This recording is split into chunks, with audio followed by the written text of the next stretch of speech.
মহানায়ক উত্তম কুমার ভবানীপুর ছেড়ে চলে এসেছেন ময়রা স্ট্রিটে সুপ্রিয়া দেবী ওরফে বেনু আন্টির কাছে।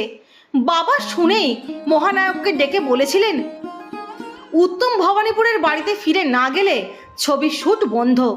সেই মতোই সত্যি সত্যি বাবা বন্ধ করে দিয়েছিলেন শুটিং। আসলে বরাবর মহানায়কের পাশে বাবা গৌরী দেবীকে দেখে অভ্যস্ত। সুপ্রিয়া দেবীকে তাই প্রথম দেখায় মানতে পারেননি। তখন উত্তম কাকু বাবাকে বলেছিলেন, আমায় 1 মাস সময় দে, এখনই বেনুকে ছেড়ে চলে যেতে পারবো না। যদি দেখে সম্পর্ক তৈরি হয়নি তোর কথা শুনবো। যথারীতি কাকু কোনোদিনই বেনু আন্টিকে ছাড়তে পারেননি। বাবাও একসময় তাঁর কথা ফিরিয়ে নেন। আসলে মহানায়কের প্রতি বেনু আন্টির টান দেখার পরে বাবার তাকে দূরে সরিয়ে রাখতে পারেননি। তবে বাবা গৌরী দেবী বেনু আন্টি দুজনেরই খুব প্রিয়